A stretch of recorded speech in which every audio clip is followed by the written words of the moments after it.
what is up? Sorry for my stream's a little laggy. I've been having a few issues with my OBS settings probably. Need to get it fixed, but every bit of tinkering I've done hasn't really helped so far. So yeah, that's unfortunate, but it should be fine right now.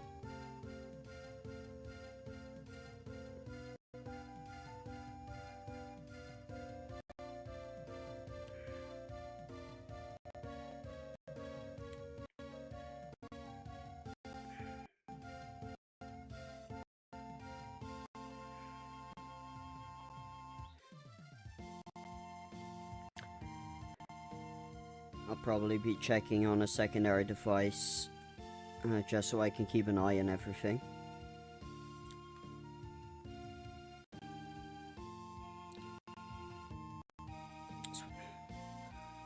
So if I don't immediately read chat, that's probably why. Hope the audio's decent.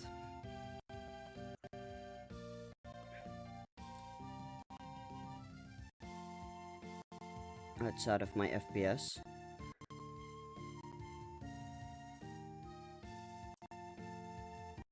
Probably has to do with my video settings, but should be fine.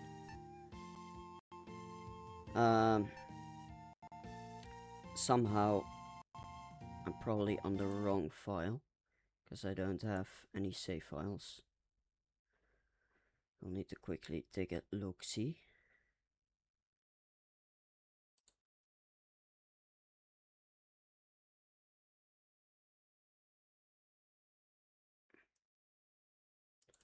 Ah, yeah, I see.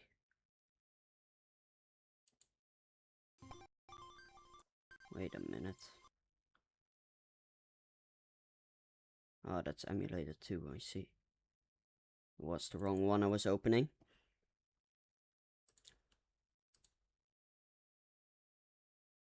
Here we go. What's up, Neftali Ron? Here we go. This is the proper file. There's definitely something wrong with my OBS.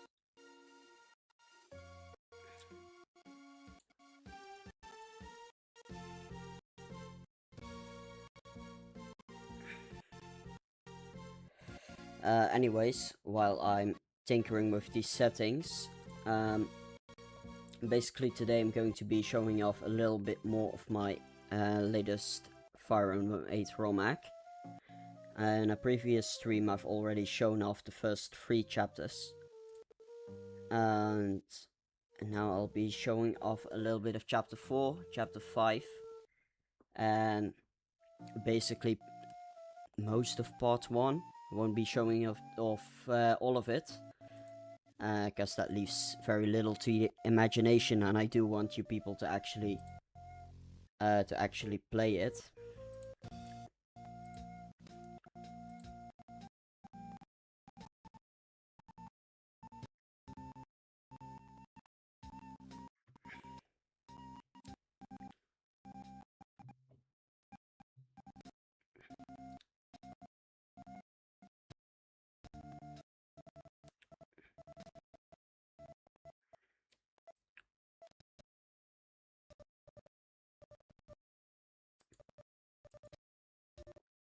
Okay, this one's probably not the best.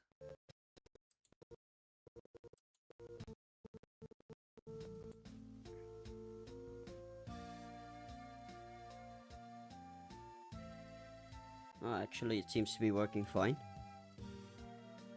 In that case, I'll probably keep using these settings and hope for the best. It seems to be fine in any way.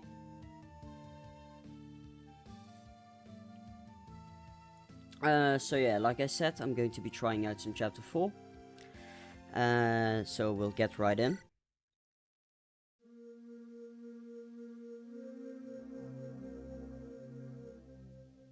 First and foremost, I changed the chapter intro music.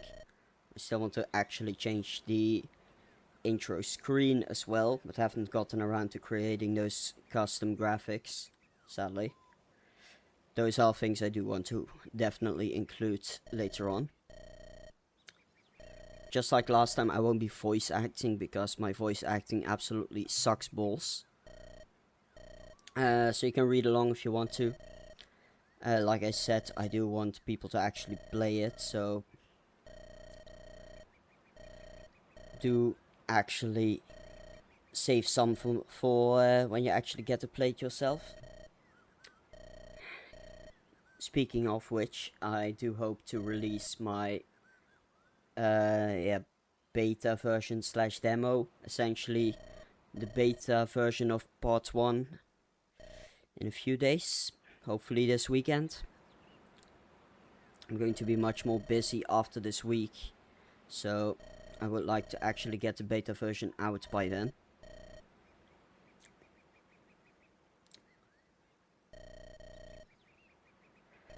And any feedback will of course be incorporated to the best of my abilities before the final release of part 1. Part 1 will consist of the first 6 chapters, which basically includes the whole first major story arc.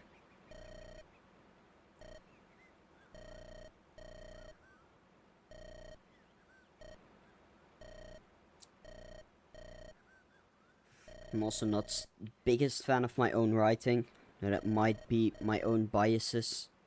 Of course, I have the whole entire story stuck in my head, and actually getting it on paper without sounding too convoluted or too lore heavy is a bit difficult. I'm more of a lore guy than an actual dialogue writer, so yeah, that's basically that.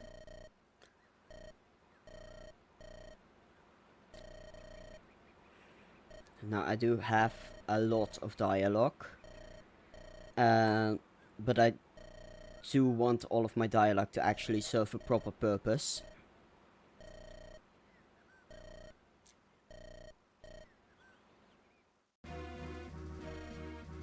Here we go, change of scenery.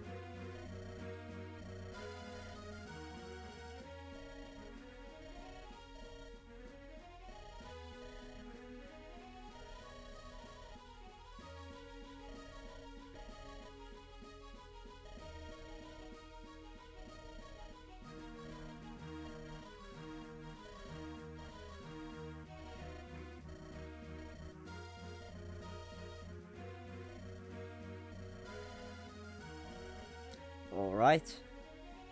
And this leads to the very first weapon prep screen of this entire hack. Now, I would actually like to change these graphics from vanilla once again. That's a lot of work, and I haven't really gotten around to that. But here's chapter 4.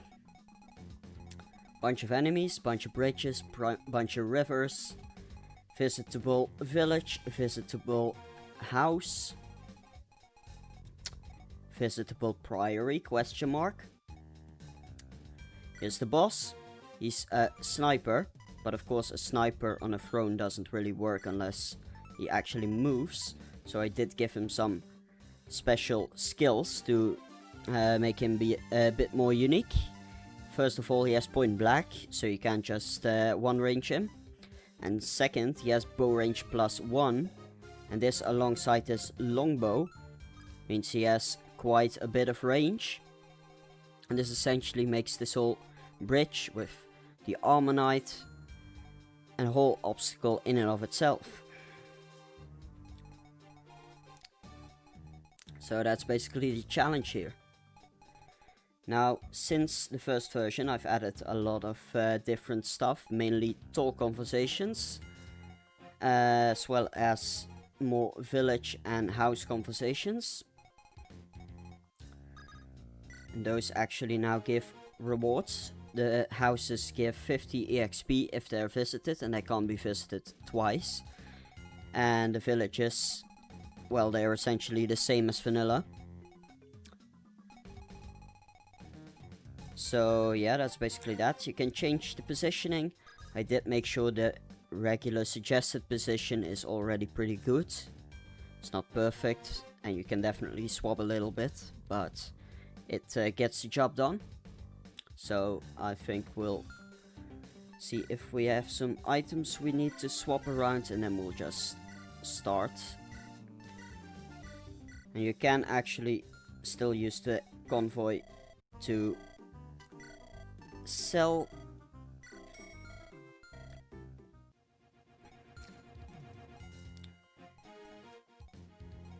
And I do believe I have a heal staff.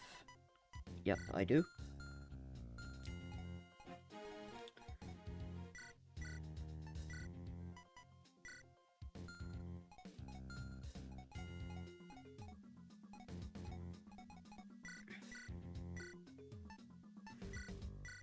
Here we go. Now that should be most of my battle prep. I do have one more javelin I can give, which I'll probably give to my man Pollux here. And then we can basically start.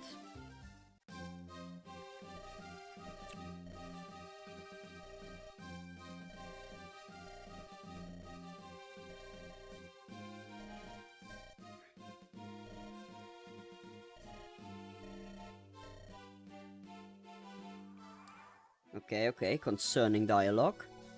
Wonder if it means anything. So yeah, as you can see, we have some talk conversations.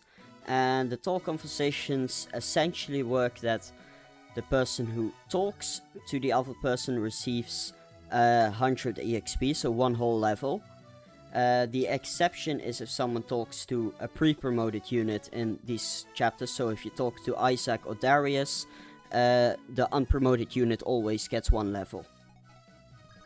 But other than that, the one who initiates the conversation gets the EXP.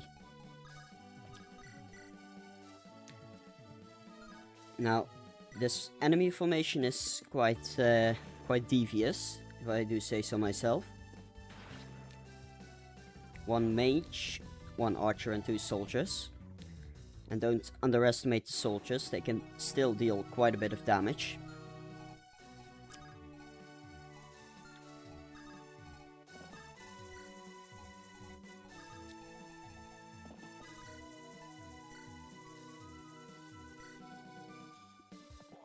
And the mages are the main problem, because as I explained in the last stream, most playable units have pretty low resistance. Here, for example, Darius has 0, Theo has 4. Here is a cleric who has a little bit more at 6. Lara has 2. Pollux has 2 as well. Simeon as a mage has a little bit more at 5. And Hannah also has 5. Elijah has 0. Isaac has 1. So as you can see, especially the physical units have very low resistance. The magical units a little bit more, but still not nearly as much as vanilla. You can try to longbow this mage.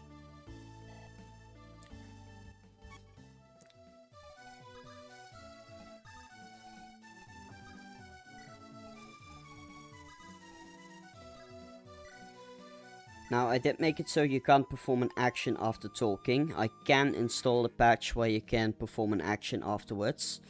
However, for game balancing purposes, I didn't use that patch, at least right now. I may install it later, but right now I have not. And the reason for is that it's a bit much to get one whole level after a conversation. And then, for example, Hannah can still play.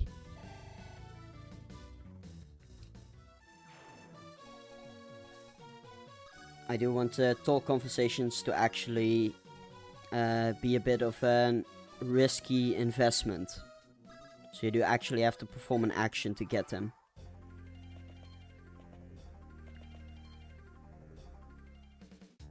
Okay, the Myrmidons are overall pretty weak, but they are really speedy. For example, here they outspeed Pollux right away.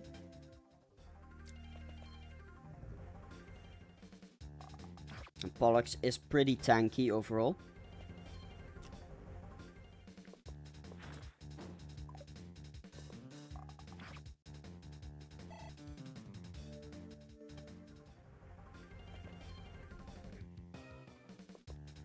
Now we could have equipped the javelin and actually retaliated, but that would mean we have had less avoid.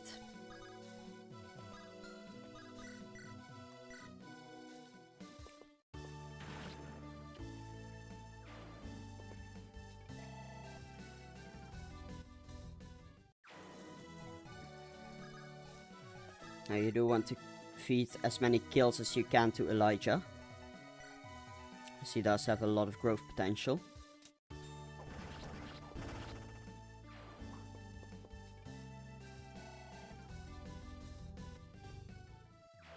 Now it isn't reflected in this current save file, because we didn't start from chapter 2, we started from an existing save. In the current build, Elijah has 3 more points of HP. So essentially imagine he has 20 HP right now. I did want him to have decently low HP still. It works really well in tandem with his personal skill, which is Wrath. So essentially he gets more critical if he's on half HP or less. And if he has very little base HP, that makes it a little more difficult to pull off, a bit more risky. But it was a bit much to only have this low HP. So that's why I did increase it.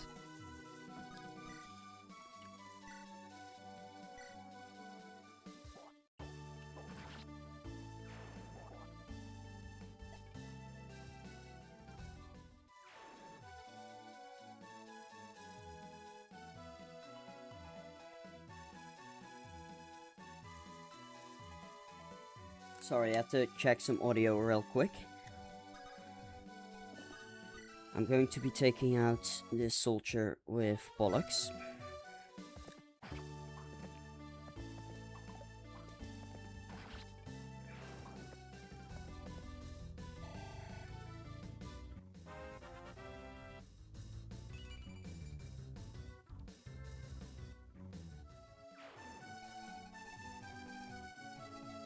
And I'll probably be able to take out the mage with Lara.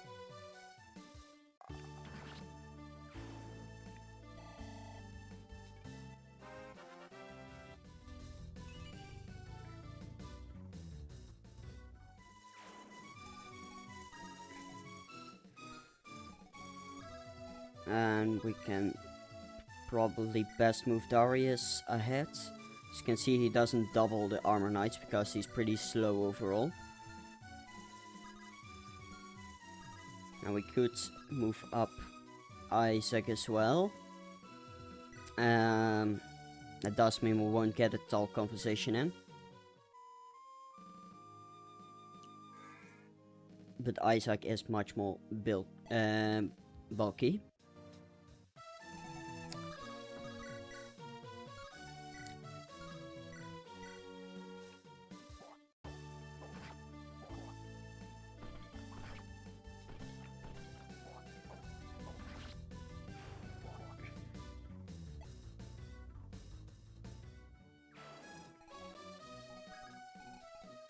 And I'll probably move in Darius as well.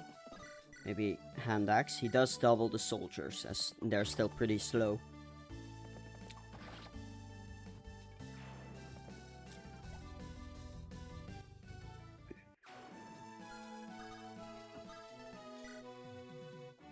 Okay, village.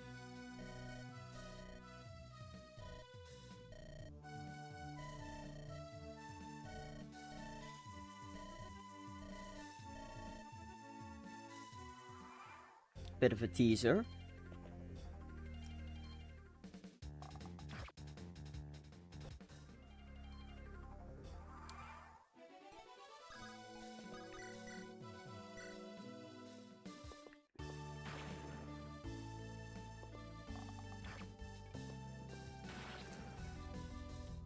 Now, Simeon is one of your main damage dealers because, of course, most enemies are pretty weak to magic. He is a little squishy, so you do need to be careful.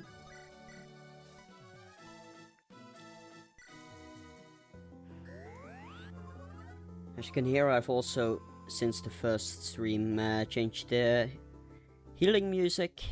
It's the Elven Town from Shining Force 2, which to be honest I haven't actually played. I did play a little bit of Shining Force 1. To be honest, not the biggest fan, but you didn't hear that from me. I'll probably need to give it another shot, to be honest. Now we can move in Darius to just deal with these soldiers. Unfortunately, the mage is going to be a little bit troublesome.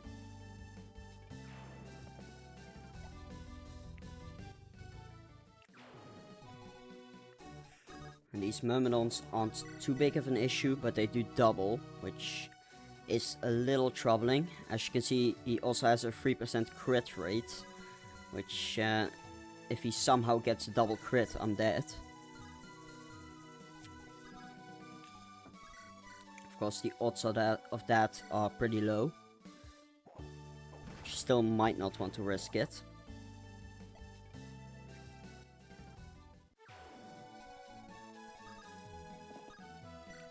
Probably send Pollux towards the village.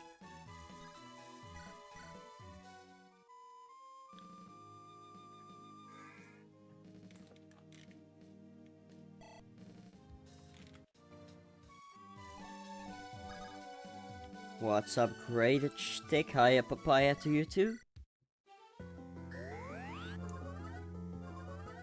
Good to have you again.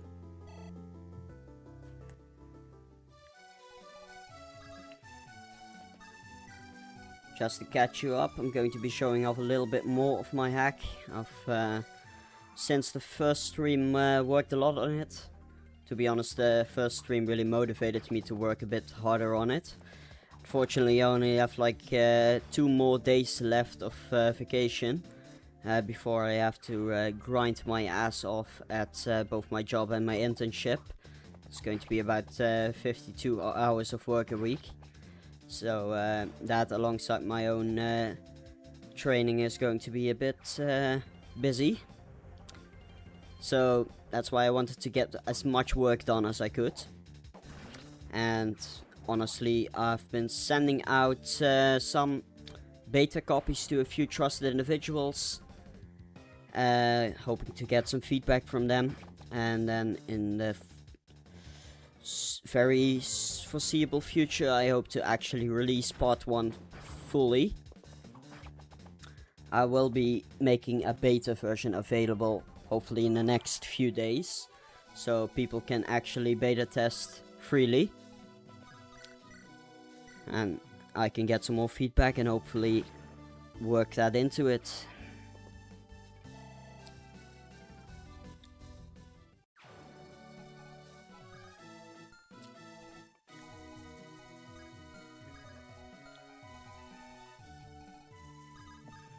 Now, if anyone in particular wants to help me beta test, feel free to shoot me a DM on Discord. Just reminds me I didn't put a Discord link in this live stream description, so let me just go and quickly add that. You can also find my Discord link in the description of my latest few videos. Let me see if I can add that. Oh, that's dumb, I can't find it via my YouTube studio. I'll need to add it like this. Oh, that's the wrong link. Let me quickly delete that. I forgot that I was not on my phone.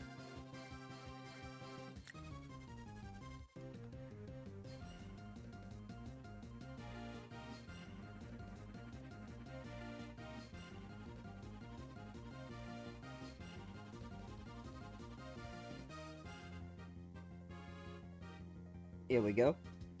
I've put a link to the Discord server in the chat. Now, if you want to join, I'll probably be posting the beta download link in there within the next few days. So that should be fun. But for now, We have some banger music playing. We should probably actually finish this conversation. This is basically the first open recruitment. And a cute little guide and reference in there. Oh, I still have the FE8 Iron Man. Jesus. Yeah, this stream was a bit of a mess. And I can't actually change it from my phone. Because... yeah, my YouTube mobile app doesn't find it, and if I open it on my second desktop, my stream will start lagging again. So I'll just unfortunately have to leave it as is. I'll fix it once I've finished streaming, so don't worry. We should probably get a talk conversation out of the way.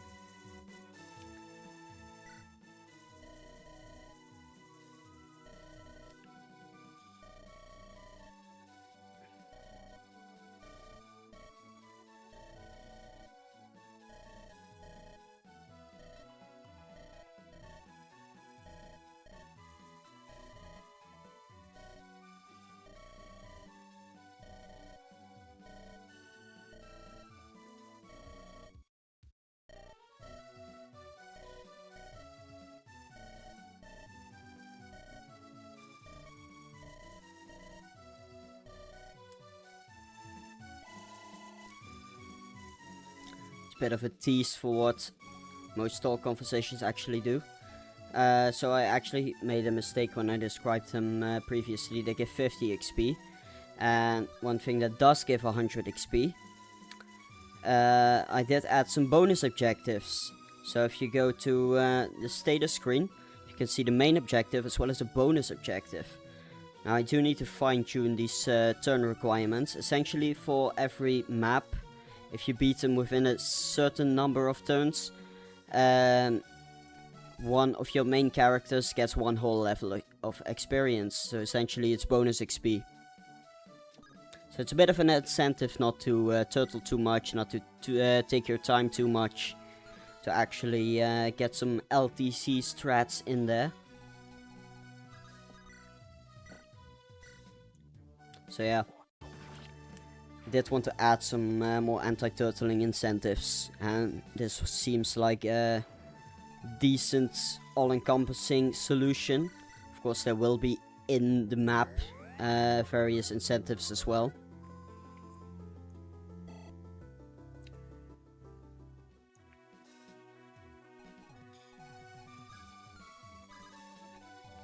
Let me quickly move these last 2 units around.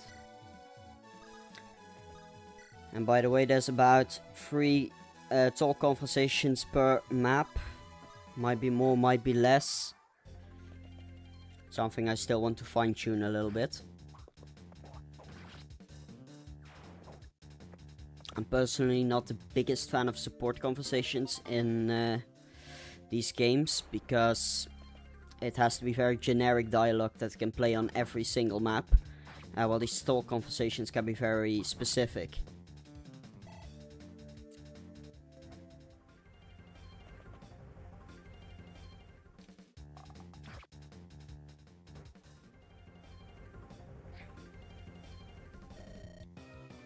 Okay, reinforcements.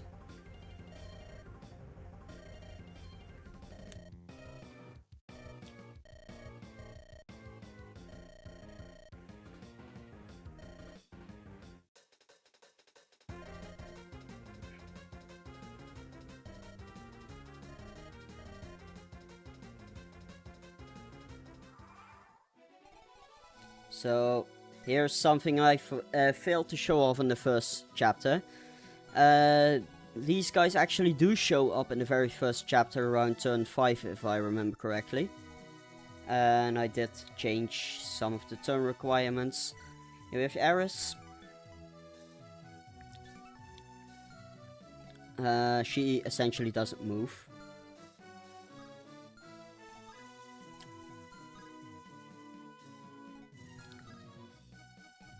And these guys do move towards you, so they're going to be very annoying, because some of them will have magic, some of them will have claws, and they're essentially going to be flying down while you are cramped in these very tiny spaces, so very annoying enemies to deal with. What's up, Abiel Montero?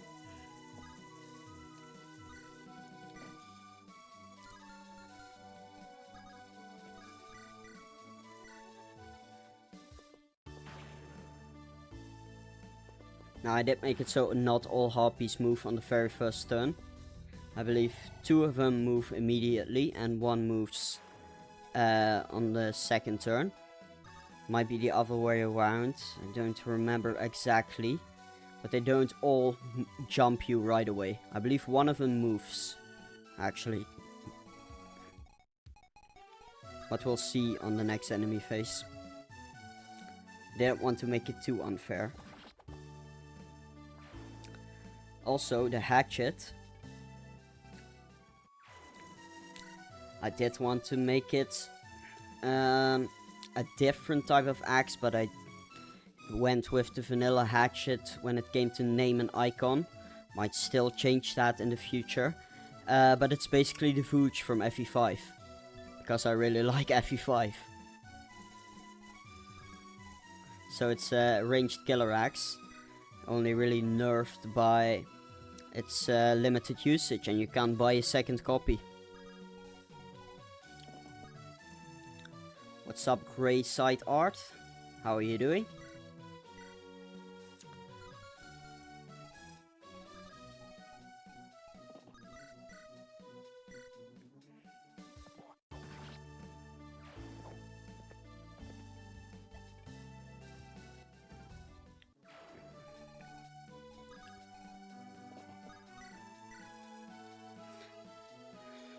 Now Pollux should be fine here.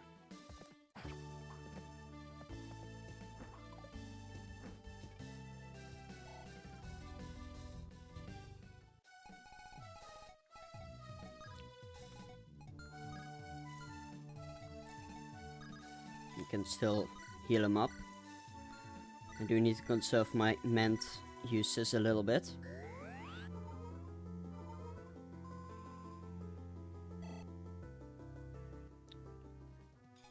And as I showed off in chapter 2, this priory is not just for healing. If you have the member card from chapter 2, you can enter the priory and essentially use it as a secret shop. So that's what I'm trying to show off next turn.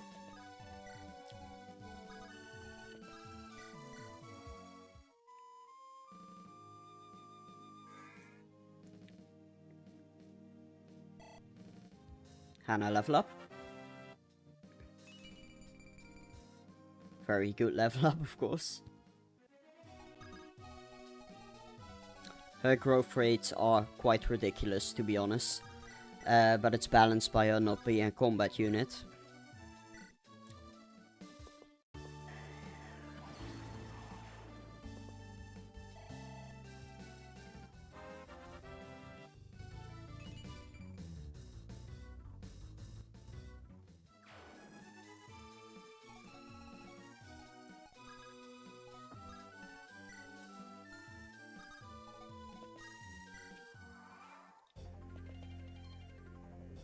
Now we'll see the harpies moving.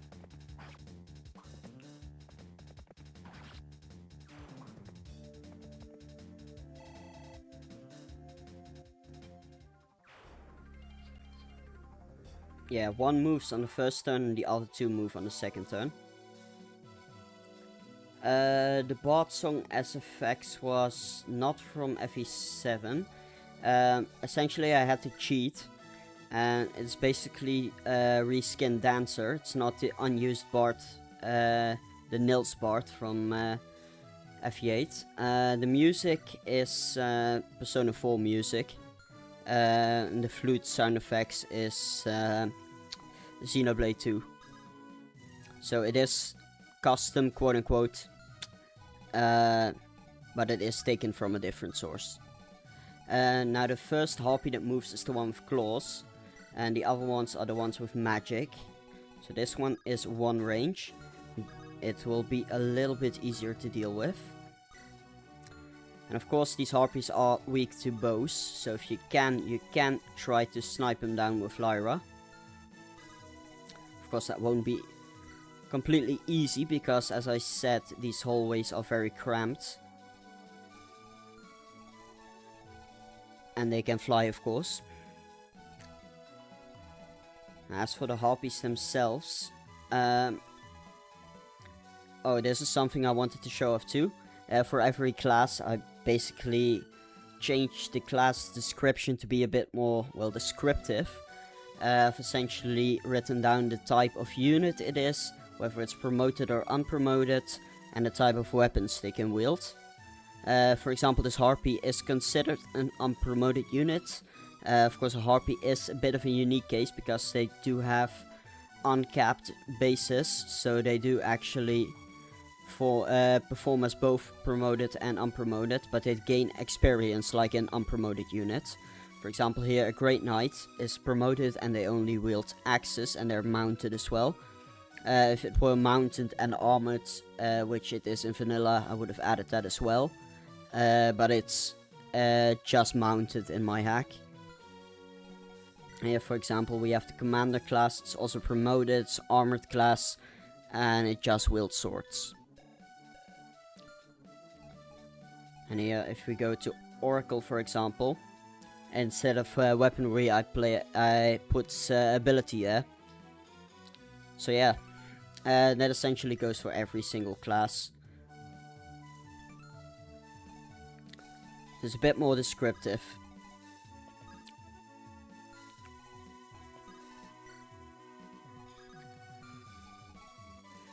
Now, let me check if I can get a conversation going. I believe it's only Darius and Hannah that I haven't gotten. So we'll probably just wait here. Okay, and the harpy goes for Pollux.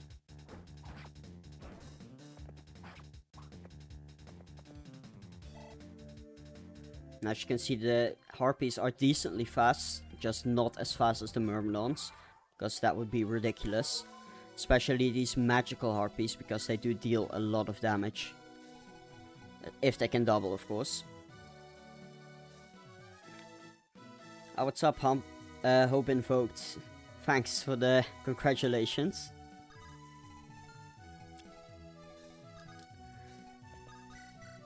I do hope to release this very soon.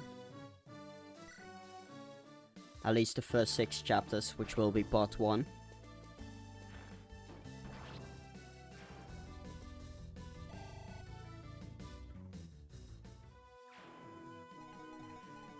Now, these are 2 magical harpies, so they will be a bit more dangerous.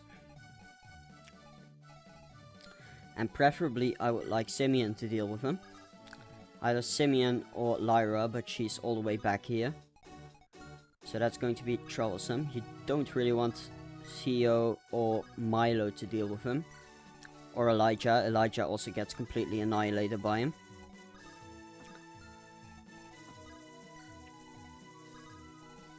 So I will actually fall back a little bit.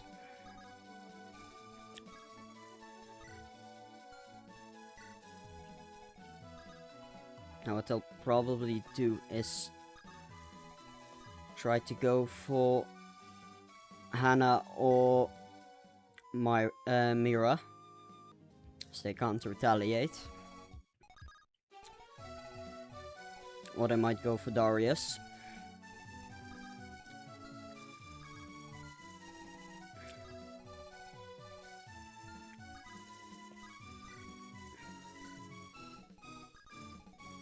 Now, placing units in Hannah's range does make you take a little bit less damage because of her personal skill. Here we have another conversation.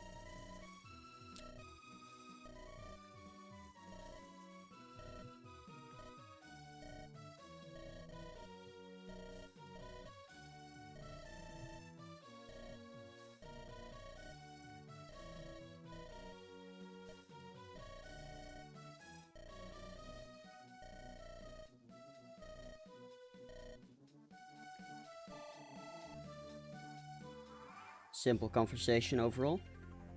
Of course, the Myrmidon tries to take out Hannah. And of course, she dies. So let's see if I can reset the RNG. Okay, that's unfortunate. What I'm going to do is cheat a little bit. I'm going to be opening FE Builder and open the debug menu.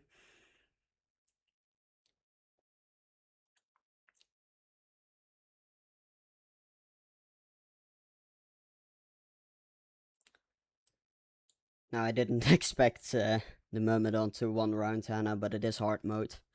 Forgot to keep that in mind.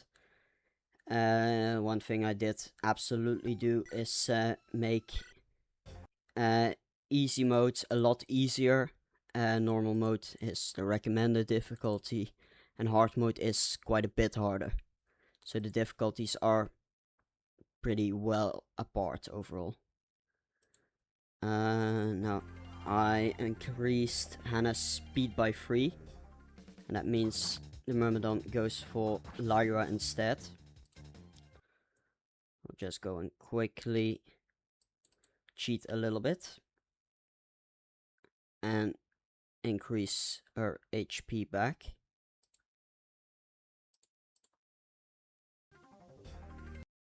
Wait, wasn't completely loaded yet. It's just to show it off a little bit. Normally I wouldn't really recommend playing this recklessly. But as you can see, Lyra does completely one-shot these harpies, so that's great.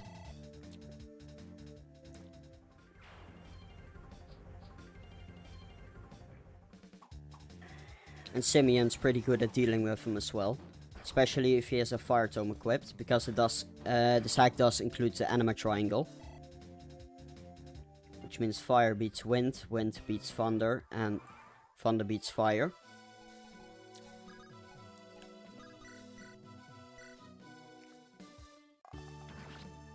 And there we go.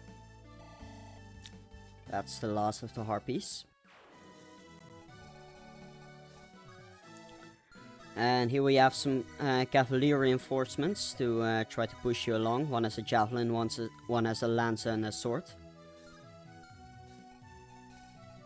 Yeah, it's a bit of a tour. Alpha Zin Zelix.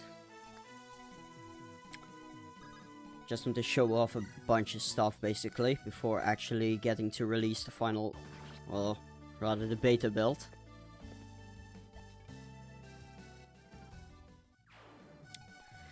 Now, as for this boss, essentially this Armor Knight is part of the boss battle because the Armor Knight is very much within the range. Oh no, there is Anima Light Dark Anima. There's basically the regular magic triangle, which is dark is strong against Anima, Anima is effective against light, and light is effective against dark. And within Anima itself, there's the Trinity as well, where fire beats wind, wind beats thunder, and thunder beats fire. So there's a triangle within a triangle, basically.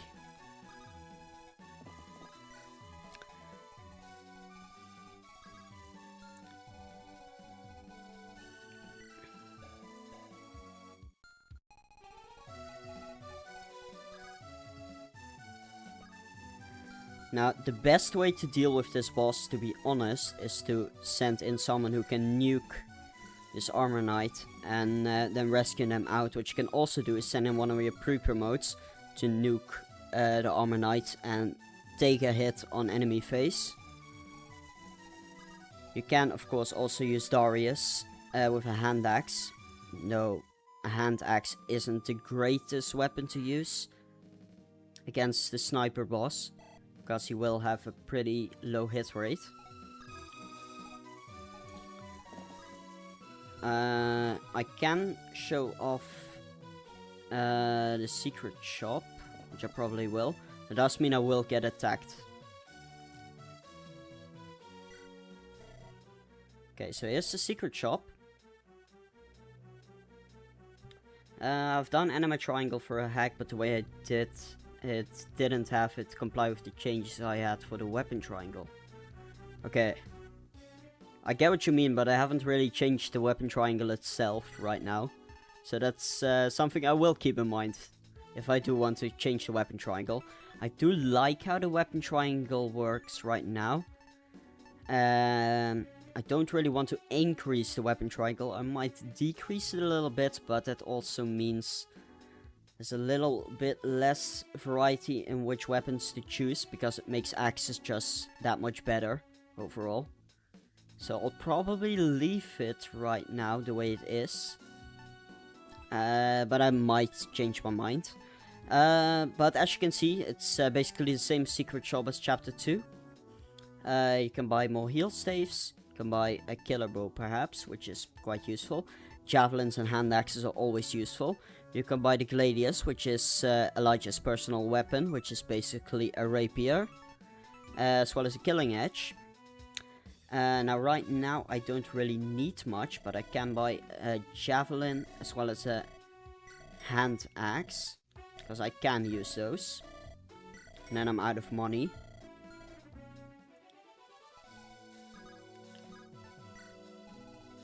So yeah, that's pretty neat. If you need to restock, you can also always buy from the weapon prep screen, of course, but there will be an increased price for that. It's 50% more expensive, and it's only basic weaponry, while this is more advanced weaponry. So try not to lose your member card. Here's our boss.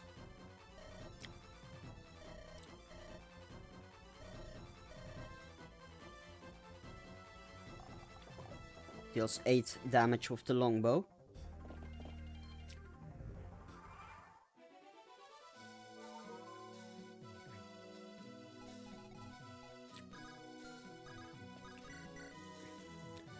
Now you can try to nuke this armor knight with your mage, but that means Koromo will get a chance to attack, and he will equip his steel bow. So the current hit rates you see and the amount of damage are a bit deceiving, because the longbow, of course, is a much weaker weapon. So what I'm probably going to be doing is, yeah, as you can see, the hand axe isn't really the greatest weapon, but because Darius does have an S rank in axes right now, he starts with an A, he can actually have a higher crit rate, because S rank gives you 5% more crit. For now, I will probably just attack the armor knight. We should be fine then.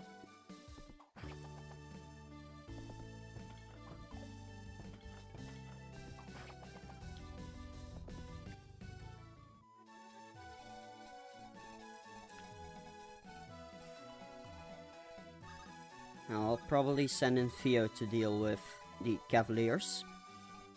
You can also use Milo to deal with him. He is basically a standard fighter, with which I mean very strong, high crit rate, high HP. He has high HP growth as well as at 95. His defense is decent, and his rest is absolutely horrible. So he is decently squishy. His speed also isn't too high, 30% growth and 7% base. So he hits really hard, but he also gets hit really hard.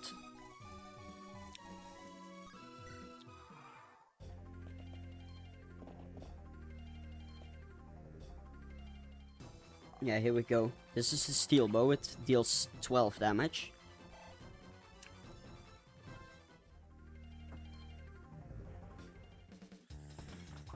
And we will deal with the armor knight now.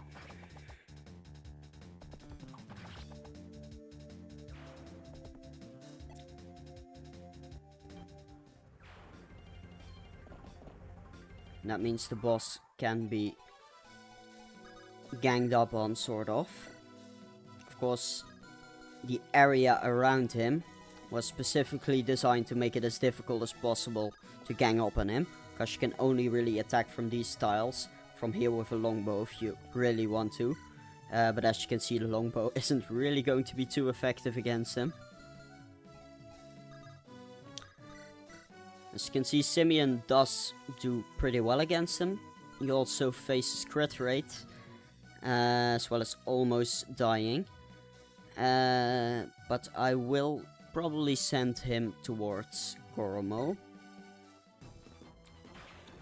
Just risk it. Yeah, there we go. Boss crit.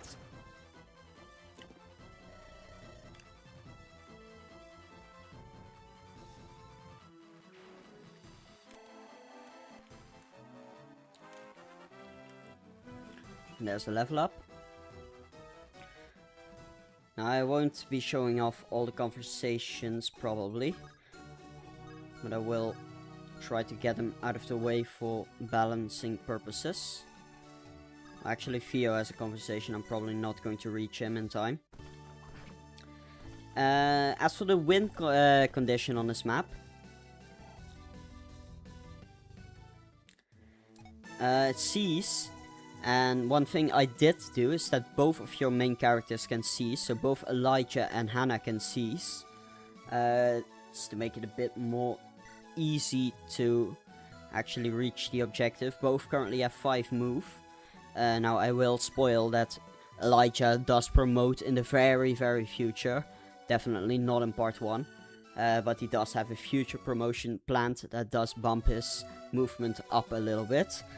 But both can essentially seize the throne. So that's pretty good to know.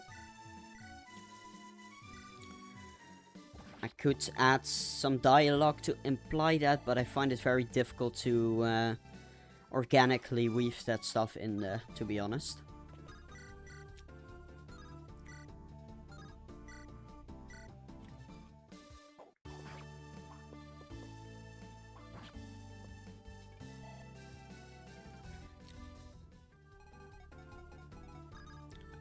Now Elijah isn't doing too well with his Cavalier attacks as well.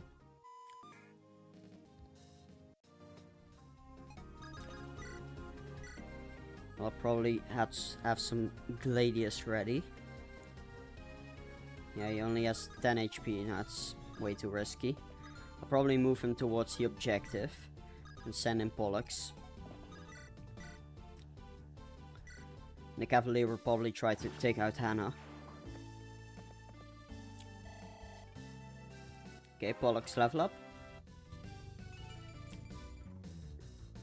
That's a very good level up.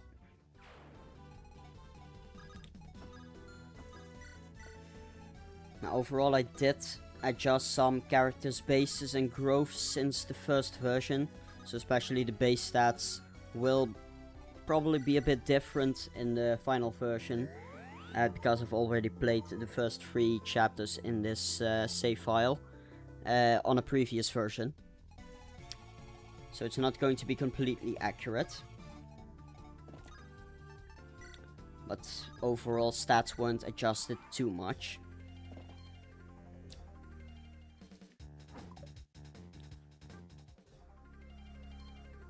Okay, and here we have some annoying Armor Knight reinforcements that do cut off some of your units from each other.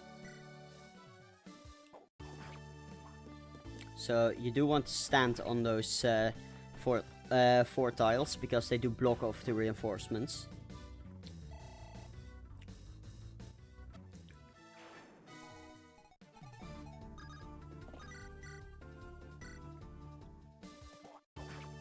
Now these Ammonites are pretty, somewhat easy to deal with, not pretty, but somewhat.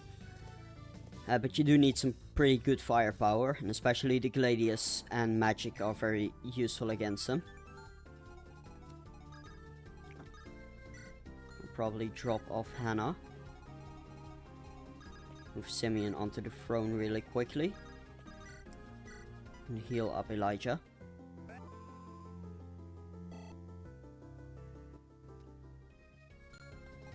And I'll probably have Milo deal with this Cavalier. If he can crit, he kills. I didn't crit, sadly.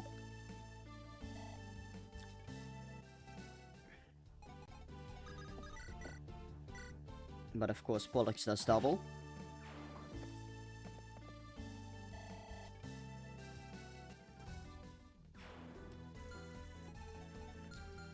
And one thing I did forget to show off is the house conversation. Basically, the house conversations give off some lore, but they do also give a bit of an experience gift. That does mean you can't visit them twice.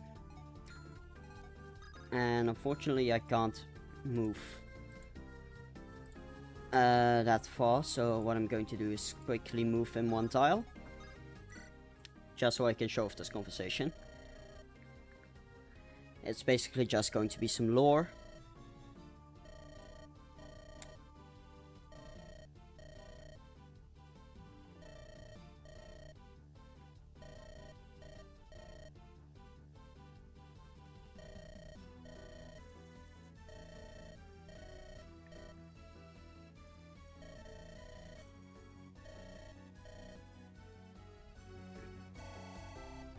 Yeah, and you get 50 XP for visiting houses.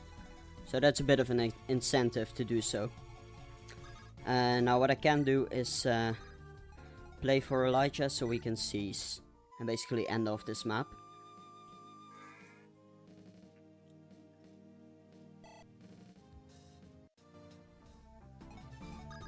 Now I didn't show off all the talk conversations, so there is still a lot more to see in this map. Here we go.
Okay, so basically to give a little bit more context. Oh, what's up, Mommy Hirame? To give a little bit more context, Milo is a unit who joins regardless of if you visited his village. So he joins anyways, basically. The reason for that is because you really need as many units as you can get in this first part, to be honest. So basically, I wanted to control the player's units as much as possible so I can actually balance the enemies properly around that. Now one thing I did forget to mention, I've changed since the last stream. This was a decision I had to make. It was a difficult decision, so to say. I made casual modes required for the first 5 chapters. Basically, up to chapter 6, all of your units can die. There will be a warning in chapter 2 that explains as such. And it's basically to control exactly what units you have for chapter 6. Because chapter 6 is going to be the grand finale of part 1. And I really balanced it around the exact units you have, so players don't get soft-locked entirely within the first few chapters. I know people aren't the biggest fan of casual mode, neither am I, to be honest, but it did make for the best game balance, to be honest. As well as that, it also means more playable units can appear in the story. Of course, I can make everyone just retreat, quote-unquote, upon dying, and they just don't become playable. That is something I will be doing for part 2, actually. But it didn't seem as... how do you say? It didn't feel as impactful, to be honest. So for part 2, as well as chapter 6, playable units that fall in battle will stay dead. Absolutely. Casual mode will not be an option from chapter 6 onwards. But for the first 5 chapters, casual mode will be on.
Okay, so that was chapter 4.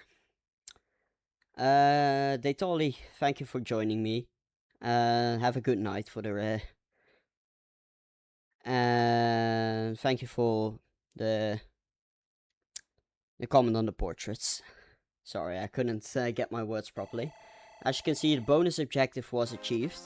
So essentially, if you beat this map in 12 turns, Elijah gets 1 more level up. So yeah.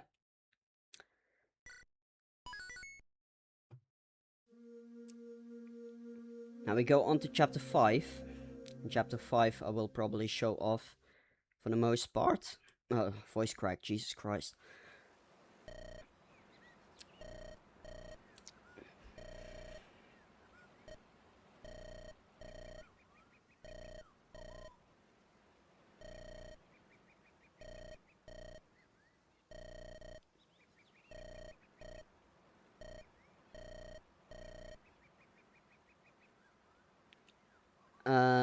To answer your question, there's no prompt for the bonus objective, but it can be found in the objective tab when you play.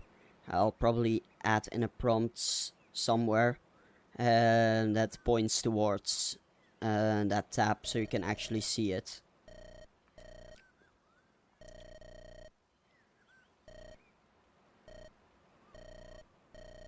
I'll show it off shortly.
Here we go, battle preps. So here's chapter 5.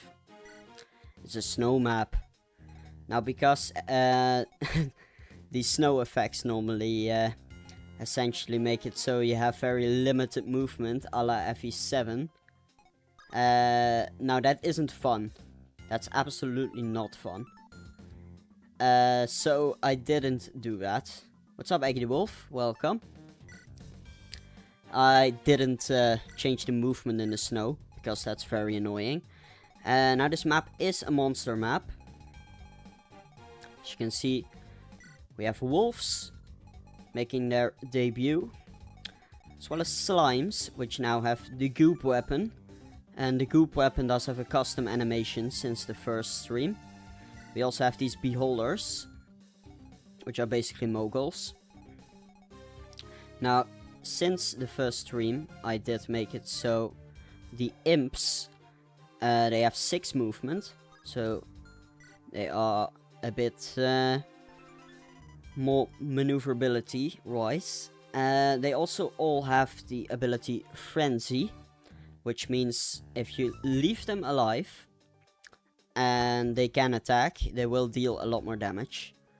What's up to the lore? This ROM hack is not finished already, but I will be releasing the first 6 chapters in a very short amount of time. A few days, hopefully, for the beta test. Yes, the mountains were definitely taken partly from Erica chapter 10, because I absolutely suck at drawing mountains. So yeah, there is definitely some chapter 10 Erica inspiration. Very keen eye. Yeah, this is essentially the bottom of that map.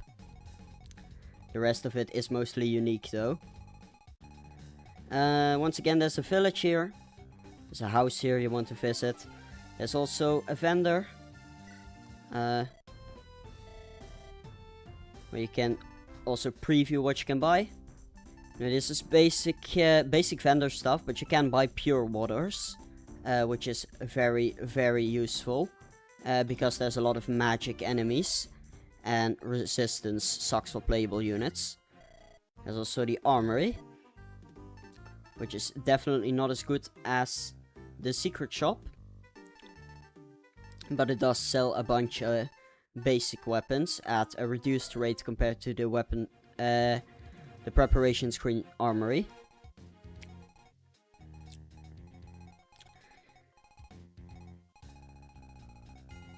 Now, as for our boss, it's Malik, returning from chapter 1. Though he might not stay for long, because we also have this guy, who suspiciously has an affinity as well as a personal skill. And we also have a new playable unit. This is Kyle. He is a mysterious swordsman. He has a tall conversation with Hannah. His class is Kansei, which is a promoted infantry class with swords. It's basically a dread fighter, so his resistance is really high. Yeah, to answer your question, Eggy the Wolf, for most basic weaponry, I increased the uses a lot to about 60. For more advanced weaponry as well as magic, I didn't. Do I have an axe to show off? Yeah, as you can see, the steel axe as well. It's just to make the basic weaponry a bit more available, while still making the specialty weaponry more unique and rare. So yeah, but Kyle, he has a killing edge, A rank in swords, as well as 2 skills, certain blow, 40 hit when initiating, and vantage. So basically, if he initiates, he doesn't ever miss. As well as 21 speed, which is absolutely ridiculous. 10 strength, so basically he's invincible. Now, I don't really need to adjust much. I do want to give a javelin to Theo. As well as a hand axe to Milo. That's basically it, I believe. I did make it so the starting position on most maps is actually pretty good from the start, so you don't need to move it too much.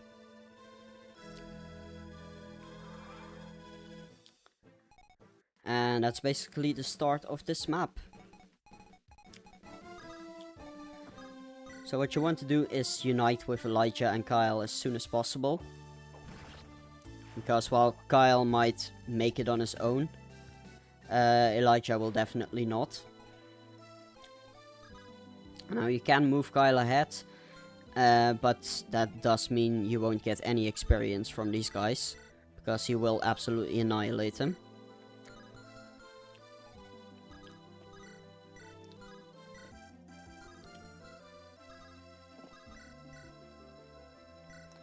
As for these wolves, they're basically myrmidons. They have pretty low HP, but they're very fast. They might just be the fastest enemies, at least monster-wise. As you can see, hard mode is definitely doing a bit of work here.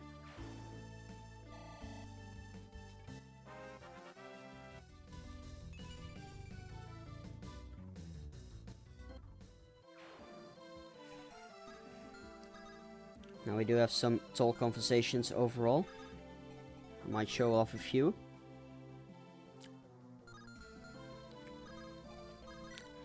Now, I did show this off previously, but Simeon does have the acrobat skill, which means he can move through these forests as well as mountain tiles without reducing his movement, which makes him really useful overall.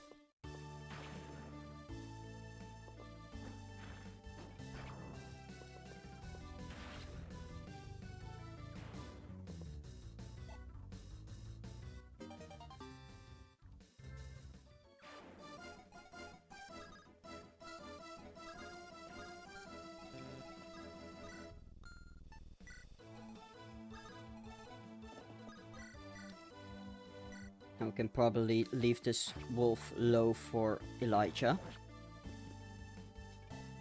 Elijah can deal with these guys on his own, but he will take retaliation damage, which I kind of want to avoid as much as possible.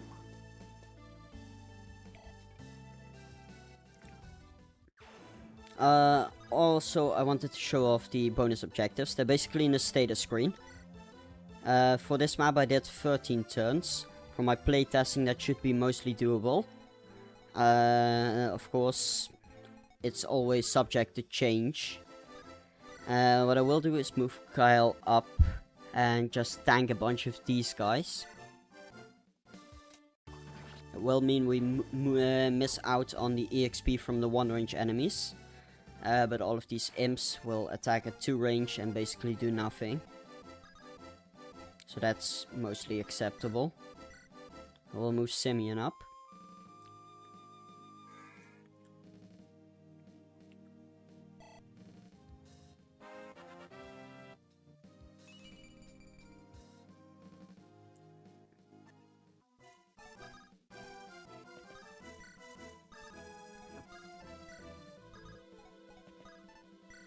And there we go. Enemy face. So here's the slimes. Showing off the custom animation.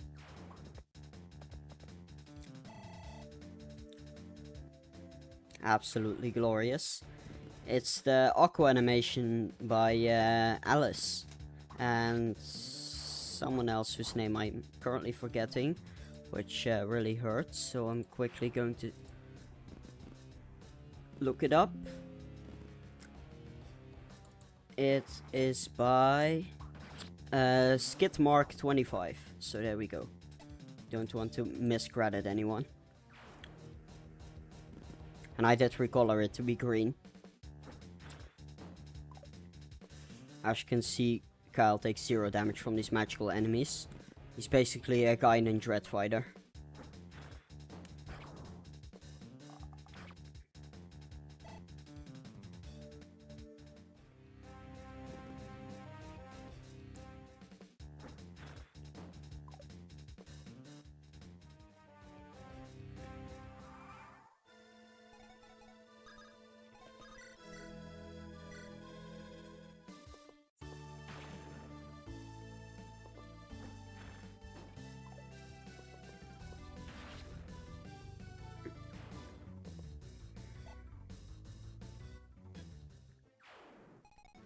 Now we can probably move up Elijah a little bit. Still kinda dangerous, but we'll probably manage.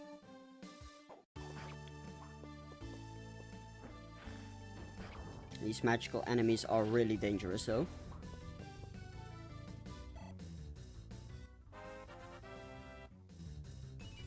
One thing I will probably do is actually increase Elijah's max HP, because I did change it in the latest patch.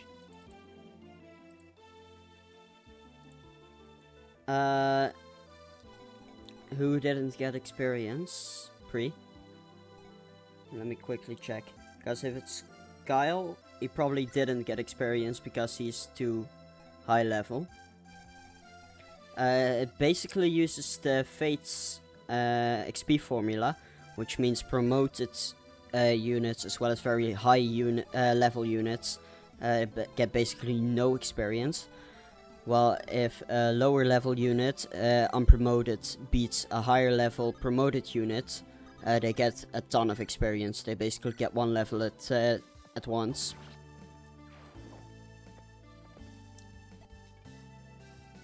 Oh, the mage. I believe he did get experience. If he didn't, that's probably a mistake, and I'll need to quickly rewind.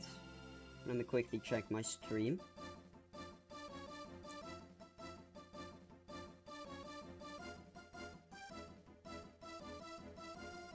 Wait, let me quickly check. Oh, he did get experience, but he got very little. It's because he's level 6 and he beat like a level 1 enemy. So yeah, that's the face experience formula.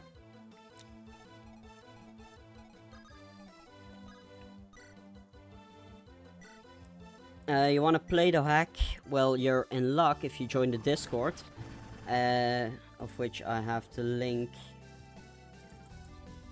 up in this very chat. Let me quickly copy and paste it.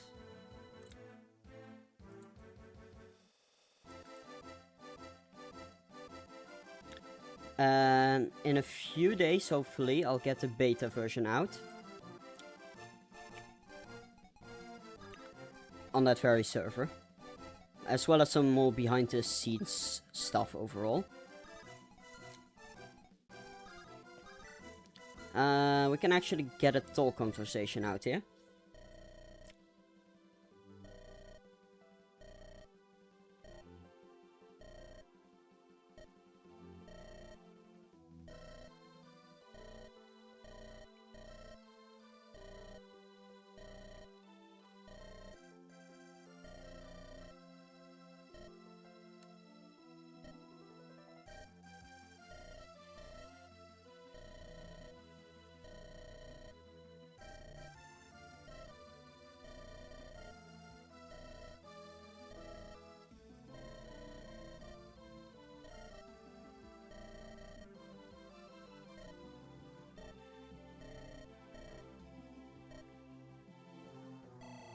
Nice little conversation. Like I explained previously, the one who initiates the conversation gets 50 XP. So it's a nice way to get some extra XP on a unit of your choice.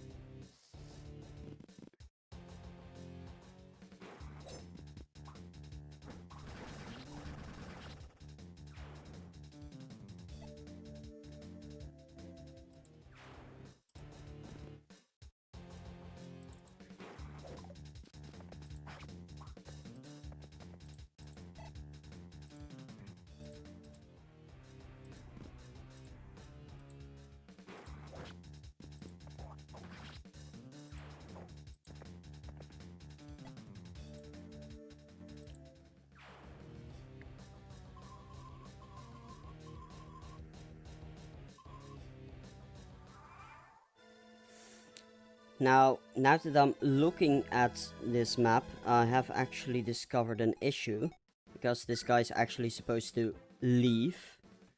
So for some reason that event didn't properly get saved, question mark, which is a little weird. So that's something I definitely need to fix before the final release. So I've just killed him, basically. I think. No, I didn't. Let me kill him.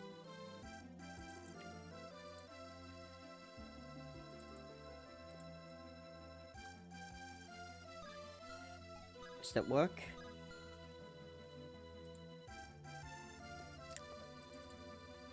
Let me see. I'll just move him to the side, I guess. Essentially, there was supposed to be an event here where he leaves and this guy moves onto the throne, but for some reason that event didn't properly go through? Question mark? No idea what actually happened there.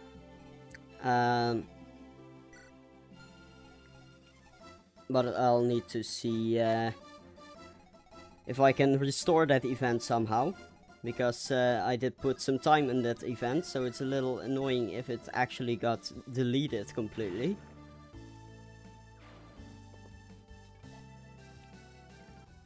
But for now, this will have to do.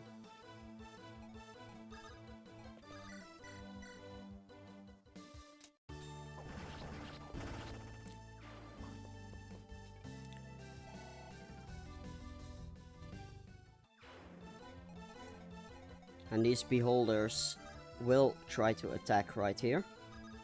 I'll actually try to rescue Elijah real quickly.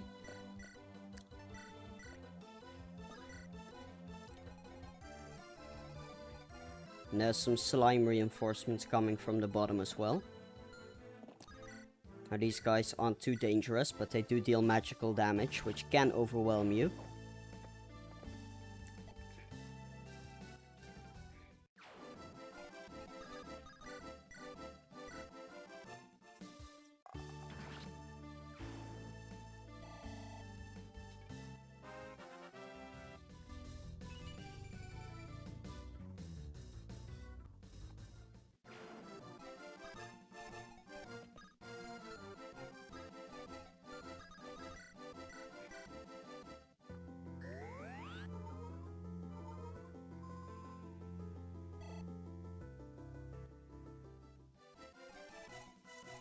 I'll move the rest of these guys slowly up. So they can actually reinforce right here.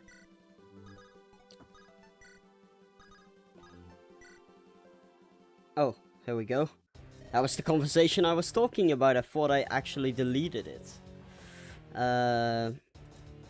Well then, forget everything I just said. What turn is it? Oh, no, here we go. Was enemy phase turn 3. So I spoke too soon. I was too hasty, I guess. Here we go. This is the conversation I was talking about. Now I'm glad. So he still leaves. I was getting worried there. So it's enemy phase turn 3 when he leaves.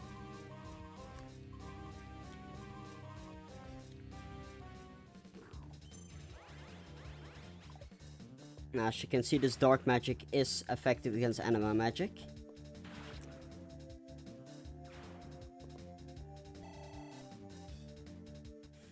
The reason I thought the event didn't work is because I hadn't realized it wasn't turn 3 enemy phase yet. Yeah, it's turn 4 now. Thought we were much further along.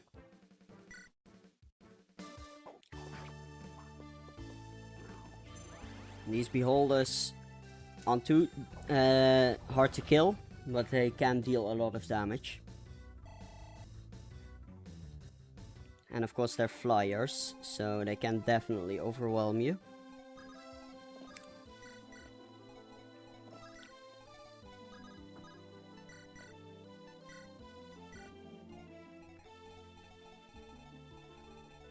And there's also this terror right here who has a droppable red gem, so you might actually want to claim that as well.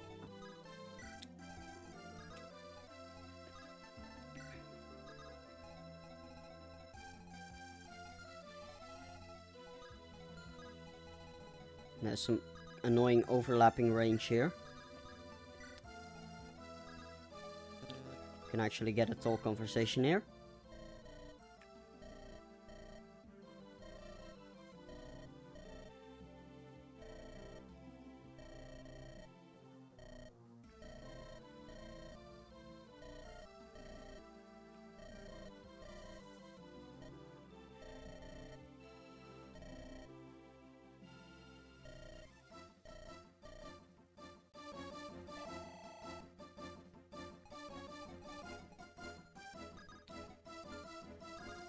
Here we go.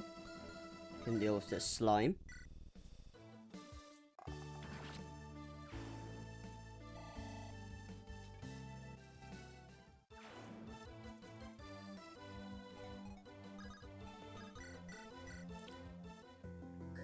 And you do want to try to get away from that corner because a lot of reinforcements will come from there.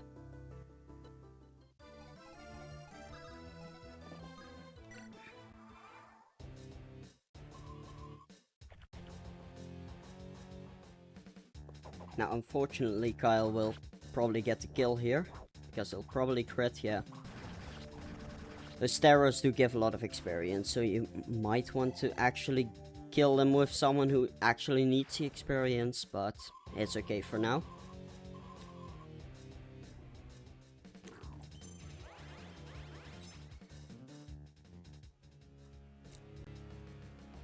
And there we go. He has some wolf reinforcements, which are level 5. So they have 11 speed, which is very, very scary. They don't deal too much damage, but they can absolutely overwhelm any unit if they're all free attacking. We can try to get Darius to deal with him a little bit in the forest. But I don't expect much, to be honest.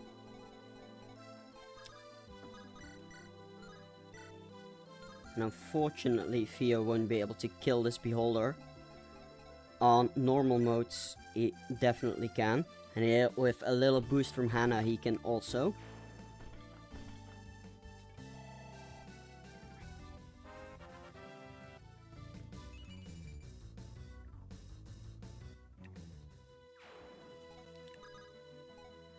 We can also move towards the village. There will be this beholder, and these guys do not have evil eye, they have fiery fang, so that means they attack with the strength stat at 1 range, which isn't as dangerous.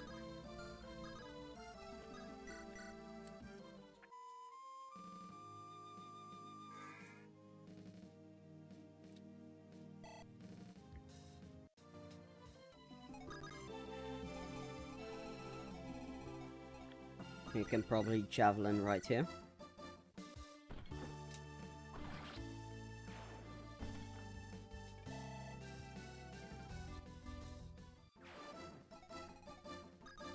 And we can also visit this house right now, which, like I said, every house gives you some experience.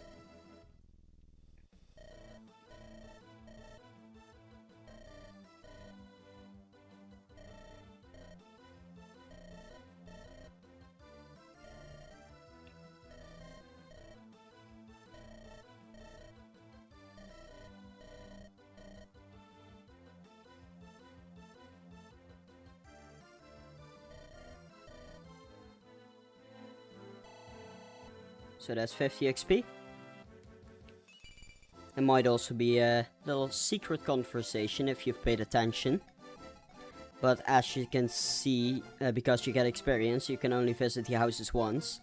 So that might be something you want to look out for if you play this on your own. We can try to send Milo towards the Terra.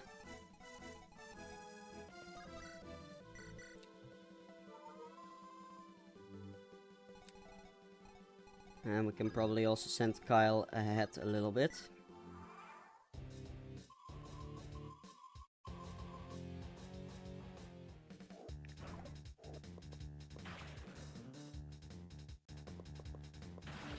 And like I said, these beholders aren't too scary. They look much worse than they actually are. But they can definitely catch you off guard because they can fly. Now these wolves don't really stand a chance against Darius. She can absolutely get overwhelmed. Because of course these won't be the only reinforcements. That would be terrible to game design. And of course because you can't quite one-round them, and you do get doubled, it can definitely overwhelm you.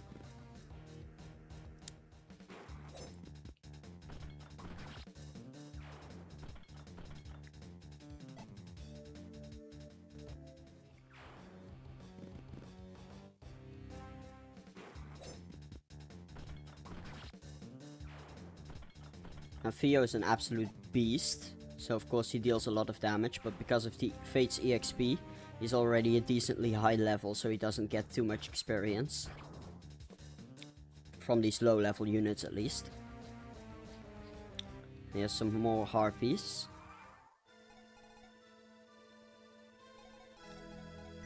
And these harpies do have some wind magic, so those are a bit more scary. But for now we will visit this village.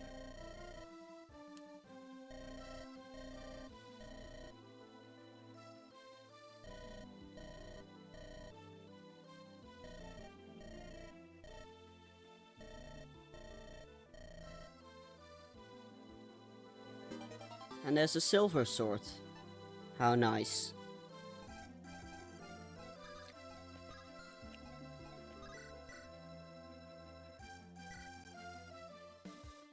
Now Elijah will absolutely get annihilated if I leave him here in range of the harpies.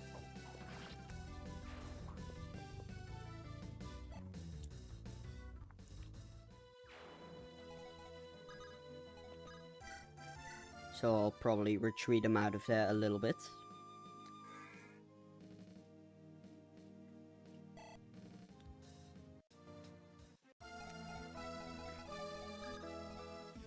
Bollocks can probably javelin one of these guys.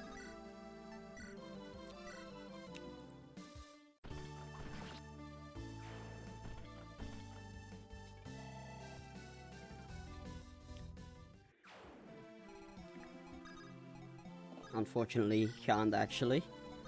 I'll probably move an Isaac in that case. Isaac, of course, absolutely destroys everything.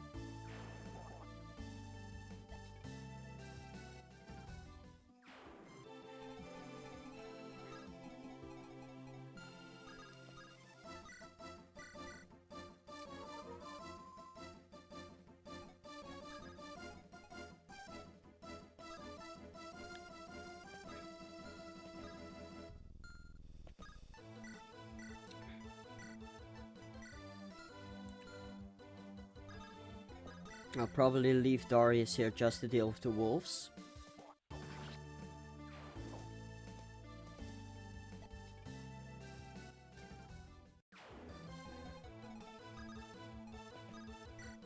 And I do want to move these two up.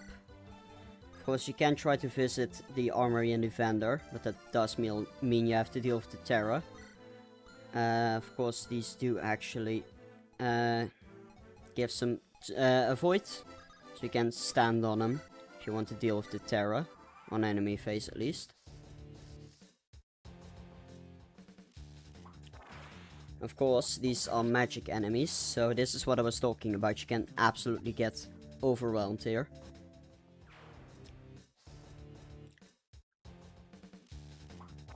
Because there's a combination between very fast physical enemies and not as fast but hard-hitting magical enemies.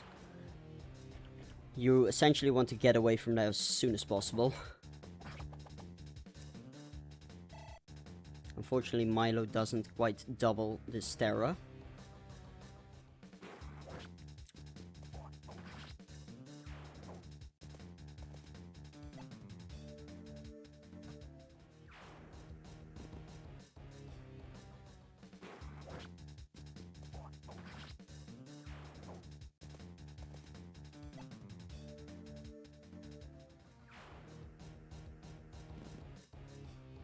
There's some more wolves.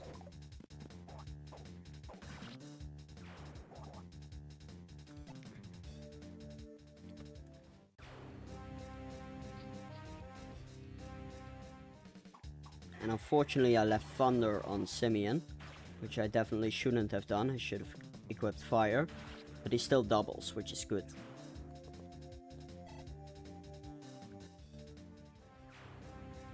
I didn't make Wind effective against Flyers, because I do have Flyer effective Wind Tome later in the game. Which is Cutting Gale, which is basically Air Caliber from Fire Emblem 6. But it's not available in part 1, sadly. Not that you really need it right now, there's not too many flyers yet. I do want to deal with this terror, because you do get a red gem.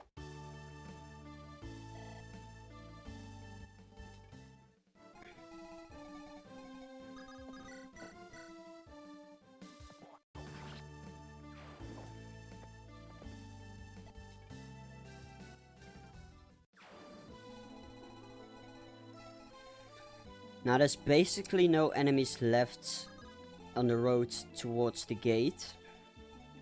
Let's quickly check our turn count. So the bonus objective is to clear this map in 13 turns. We're currently on turn 7. And you do need to seize with either Hannah or Elijah. You can seize with both.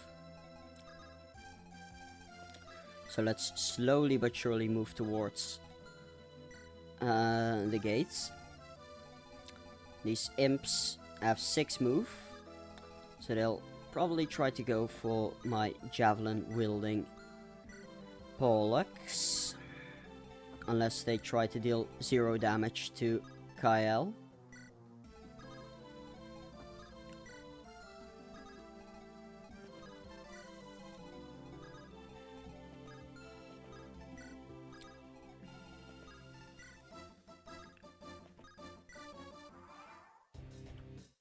Yes, the Terra.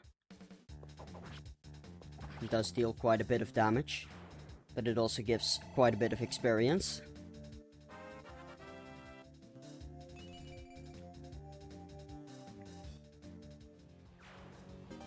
And there's a red gem, which you can immediately use in the armory or the vendor, if you want to.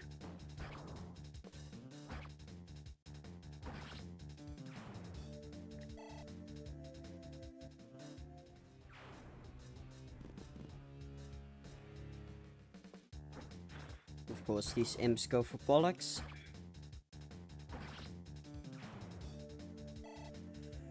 The way I did balance around javelins and hand axes, which are absolutely busted in vanilla, is by first of all having them still have 20 uses when iron weapons and steel weapons have like 60.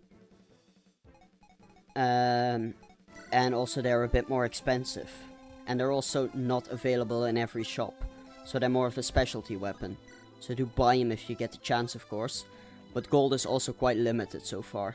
So that's basically how I try to balance around javelins and hand axes. They're also not the strongest when it comes to might. So do keep that in mind. You are essentially trading your ability to attack at full strength for 1-2 range. I think that's a bit more balanced than vanilla FE8. Now, of course, our boss is a living armor with a holy sword, which is light magic at range, and it also grants you double experience. So this is a weapon you do want to give your sword wielding units. For example, Pollux can use it, but you're essentially meant to give it to Elijah. It gives you double experience, as it said. Which is very good to have, because it means you'll get more levels, essentially. And also Elijah is very good at dealing with this boss, because it is an armored unit, which means the Gladius is super effective. And the living armor class is considered promoted. They wield swords and axes.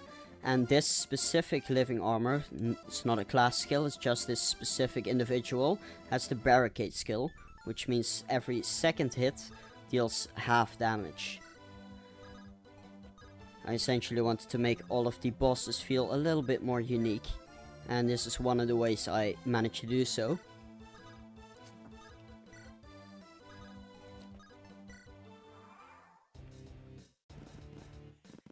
Now there's more wolves coming your way, and there's some more slimes as well. So if you would have stayed here, you would have absolutely been overwhelmed by both magical and physical enemies. So that's essentially the point of that. And now we can slowly start to little down this boss. If we somehow crit, we immediately win. I don't expect to crit. And if we don't, and he actually hits, Elijah will be left at 1 HP. But I do crit, so that means I deal 60 and essentially kill him in one hit. Which of course doesn't happen every time. So you do need to keep up with a little bit of a background plan. A backup, so to say. And there's the Holy Sword. The Holy Sword is essentially a light brand, but it also gives you double experience. But yeah, that's basically this chapter. I didn't go over every talk conversation, so there's more to see if you actually play it. And like I said, you can cease with both of these guys. In this case, I will cease with Elijah. So let's finish up this map.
Here we go, bonus objective cleared.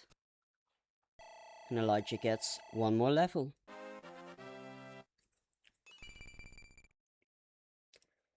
So yeah, that's chapter 5. Now because I'm a real teaser, I won't be showing off chapter 6. Also because it's past 12 AM for me and I need to work tomorrow morning. So that's why. So yeah, I will be saving. Chapter 6 is the final chapter of part 1. And I did show off the map as well as a short segment from 2 individual cutscenes on my Discord server. So once again, click the link in this chat. We'll also be putting it in the description. And you can essentially see some more teasers for this hack. And hopefully in a few days we'll have the beta out publicly. So yeah, that's all I wanted to showcase for today. Give this video a like, share. Again, join the Discord. Hype if you're on mobile. And then I'll see you guys later. Thank you all so much for watching. Bye bye.